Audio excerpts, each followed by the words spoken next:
Fiance wants to keep how we got engaged a secret. So I've been trying to propose to my girlfriend for a while now. It finally ended up happening on a double date with my sister and her boyfriend. I put the ring in my girlfriend's beer and asked what was in her drink. She looked, laughed, and we chugged our beers with her so she could get her ring. She was so happy, and there's a great video of it that my sister got. After we left where I proposed, she texted everyone letting them know that she was finally engaged. All was good until her best friend told her that she was not happy because she wasn't there. And she told my fiance that she wasn't going to be her maid of honor since she missed an important part and told her to never text her again.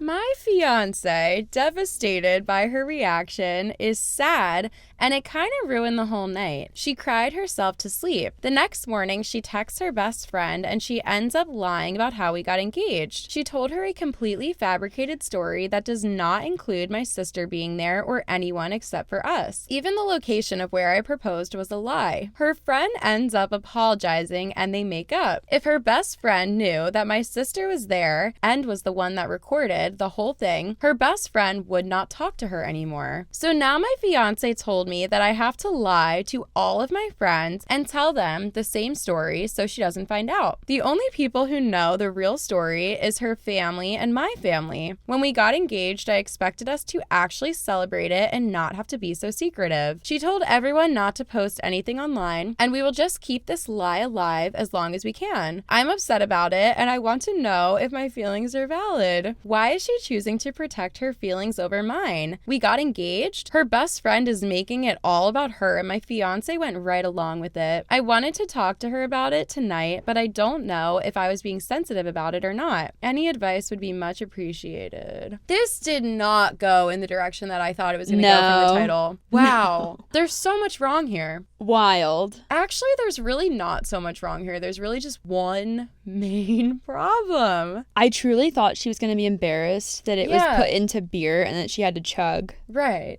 She seemed happy. No, she was happy with it. But she laughed, chugged. She was happy with it until her best friend attacked her. Yeah, this took a turn. This took a big turn. I have to say it. That person is not your best friend. Mm-mm. You might call them your best friend, but what is actually a best friend? It is the best friend that you have. Exactly. Literally. What would a great friend do? Like, what would a good friend do in this situation? What would a better friend do? What would the best possible friend do? This is not your best friend. No, sorry. This might not even be your friend. No. She's manipulative. Yes. Selfish. Yes. It's bad. I need to think of a third word, but... yeah.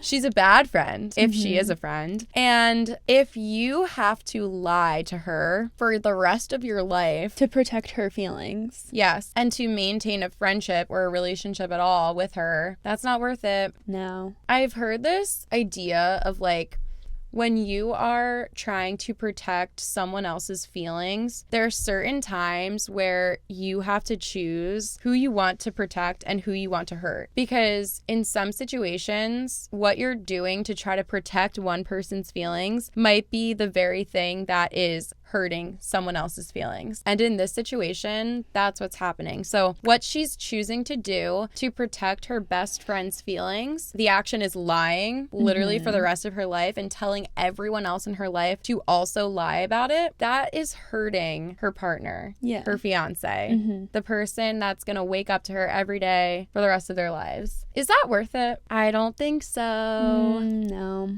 No, ma'am. And also, if I got engaged and I called my best friend and she was like, you got engaged and I wasn't there, you're not going to be my maid of honor anymore. And I never want you to talk to me again, and hung up, I would be like, there's something deeply wrong with this person. That is a wild first reaction to have. Wild. I can't even remotely picture myself doing that. Like, I cannot figure out how someone could do that. And I think that if the best friend was sad and was let down that she wasn't there, valid. Yeah. So valid. You're allowed to want to be a part of your best friend's happy moments. And you're allowed to be a little bit sad if you weren't there for something you wanted to support her in. But the answer to feeling sad about that is not to destroy your relationship forever. It's to, if you're going to express it at all, wait until the right time and place, and then support her in every other moment that she chooses to include you in. Yeah. I cannot imagine, there's no friendship or relationship in my life that if I was not there for a happy moment, I would never speak to them again. That's not normal. I am shocked. No, it's not. Another person who is weird here. Sorry. So true. Another freaking weirdo. Yeah. The world is full of them. And I can't stand it. No, I'm kidding. Yeah, if you're sad that you missed out on a happy moment, you can create a new one in your own way. Like you can get her a very nice engagement gift and bring it to her and her fiance and bring them out for dinner, have a nice night, throw them an engagement party so it's still like related to this happy moment in her life. And yeah, absolutely. The start of her wedding planning and marriage and everything. Like there's things you can do to make yourself feel better if you're truly like that sad and need something to help yourself through. I agree. And also, is this girl gonna do this with in order to maintain this friendship, are you gonna have to include her in every single happy thing that you ever do in your whole life? And if you don't, she will just decide to never speak to you again? Because if that's the case, then this is not someone you need to spend time wasting your energy on. No. It's just so bizarre. I can't imagine going through life like scared that every decision that I make could end my friendship. Yeah. Or every decision that I don't make, because that proposal was not her decision and it's still risked ending the friendship. So true. That is stress that you don't need. That's insane. I just want to clarify that I totally can understand being upset or being like slightly jealous of someone else that was there. Like Trish, if you got engaged and I don't know, someone else was there and I wasn't, I'd be like, oh damn, I wish I could have been there too. Yeah, it would have been fun. But am I going to be like, I'm never going to talk to you again? Yeah. Like, well, then you're really never going to experience happy moments with her. Yeah. Like what? How could that be the solution? Insane. I would strongly encourage the wife to tell the girlfriend the truth. And if the friend decides to not be in the life anymore, bye. Bye. Crazy. The top comment was no. Hard no. This is an important event in your life, not the life of this other random girl who's not involved in it. Your engagement and your wedding are not about what's her name.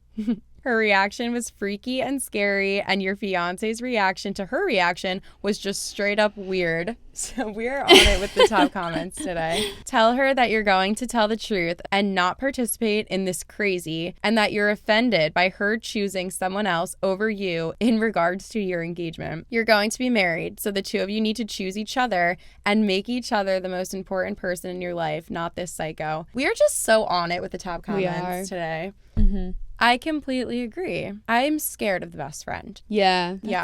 That's a good way to put it. I'm scared. Yeah. I fear people like this.